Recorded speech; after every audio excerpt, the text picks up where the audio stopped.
Mga idolo, isang malaking statement win ang ginawa ng Los Angeles Lakers sa Game 1. Sa isang laban ang inaasahan ng marami na magiging dikdikan, nagulat ang lahat na mag-take over sina LeBron James at Luke Kennard para tuluyang pabagsakin ng Houston Rockets. Pero narito ang mas malaking tanong. Paano natalo ng Lakers ang Rockets kahit isa sa pinaka-athletic na team sa NBA ang Houston?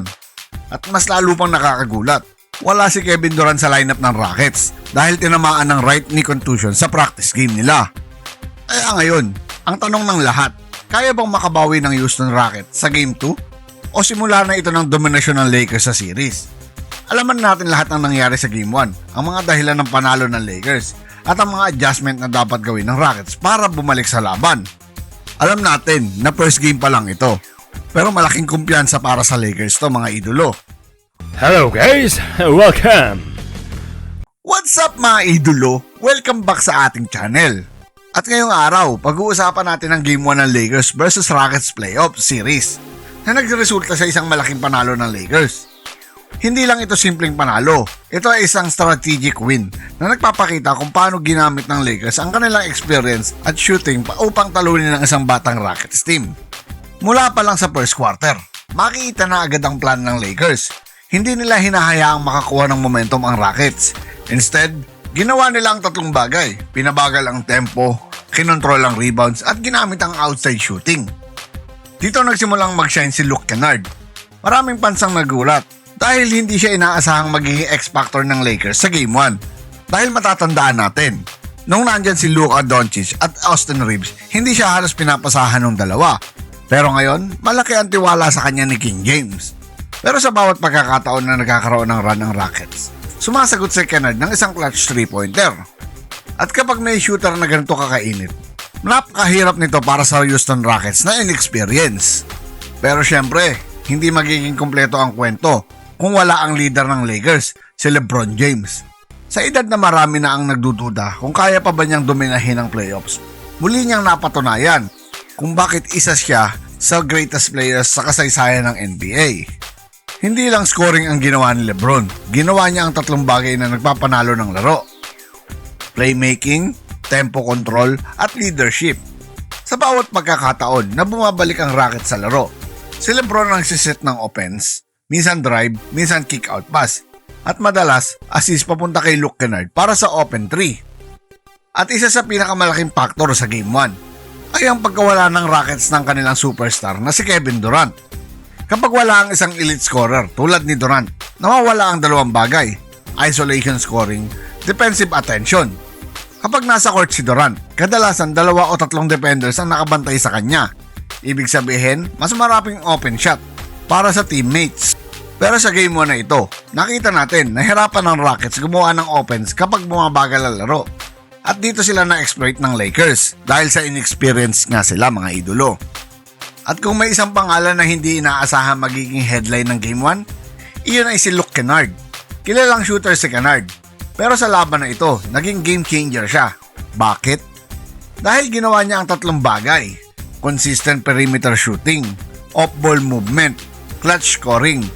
Kapag may gantong klase ng player sa playoffs, nagiging nightmare siya sa depensa. Hindi siya pwedeng iwanan kahit isang segundo lang. At kapag binantayan siya ng maigi, nagkakaroon ng driving lane sina LeBron at iba pang teammates. At ito pa mga idolo, isa sa pinaka-underrated na bahagi ng Game 1 ay ang depensa ng Lakers. Ginamit nila ang strategy na ito laban sa Rockets: limit transition offense, protect the paint, force outside shots. Ang Rockets ay kilala sa kanilang speed at athleticism. Kapag nakatakbo sila sa fast break, napakahirap nilang pigilan. Kaya ginawa ng Lakers ang pinakasimple ngunit effective na strategy: pinabagal nila ang laro. At kapag half-court offense na ang Rockets, doon sila nahihirapan. Pero mga idolo, hindi naman ibig sabihin na mahina ang Rockets. Sa totoo lang, isa sila sa pinaka-explosive na team sa NBA. Pero sa Game 1, 3 bagay ang naging problema nila. Una na rito, ang lack of interior defense. Dahil sa dominance ni Ayton, nahirapan ang Rockets na kontrolin ang paint. Pangalawa, kawalan ng Kevin Durant. Kapag wala ang elite scorer tulad ni Kevin Durant, nawawala ang offensive balance ng team. Hindi sila makahanap ng consistent scoring option. At pangatlo, half-court offense struggles. Kapag hindi sila nakaka-pass break, nagiging predictable ang kanilang opensa at dito sila nahihirapan laban sa Lakers defense. At kung gusto ng Rockets na manalo sa Game 2, kailangan nilang gumawa ng mga adjustment. Adjustment number 1, limit Ayton in the paint. Kailangan nilang double team sa post, front the post, at pilitin siyang lumayo sa basket. Adjustment number 2, attack Ayton sa pick and roll. Kung gusto nilang mabawasan ang impact ni Ayton sa defense, kailangan nila siyang pagurin sa depensa. Adjustment number 3, mas mabilis na tempo ulit. Kapag naging half-court game ulit ito, advantage pa rin ng Lakers dahil nga inexperienced sila. Kailangan ng Rockets na tumakbo sa fast break. Adjustment number 4, role players stepping up. Kung wala pa rin si Kevin Durant sa Game 2, kailangan ng Rockets na may ibang player na mag-step up sa scoring. At kung magpatuloy ang dominance ni DeAndre Ayton sa paint at hot shooting ni Luke Kennard at napakatalinong laro ni LeBron James, magiging napakahirap para sa Rockets na makuha ang Game 2. Pero kung magagawa nilang limitahan ang rebounds ng Lakers at mapabilis ang tempo ng laro, may pagkakataon silang makabawi sa series. Ang pinakamalaking tanong ngayon ay, makakabalik pa si Kevin Durant sa Game 2? Dahil kung mangyayari yun, siguradong magiging mas explosive ang Rockets sa offense. Sa Game 1, malinaw ang tatlong bagay. Si LeBron James ang utak ng opensa, si Luke Kennard ang killer shooter, at si DeAndre Ayton ang hari ng pinta. Ang kombinasyon na ito ang naging dahilan kung bakit nanalo ang Lakers sa opening game ng series.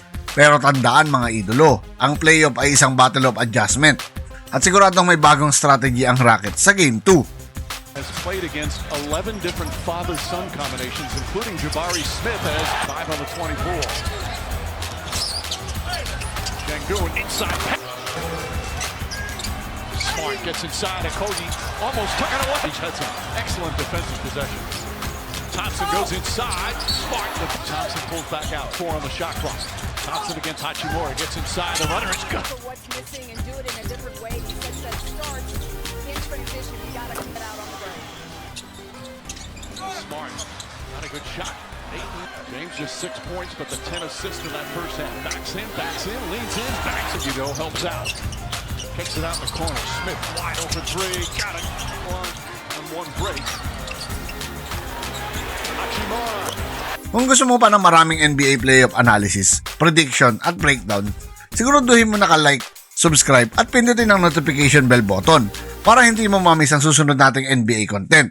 Sa tingin nyo mga idolo, kaya bang makabawi ng Rockets sa Game 2? O tuloy-tuloy na bang dodominahin ng Lakers ang series na ito?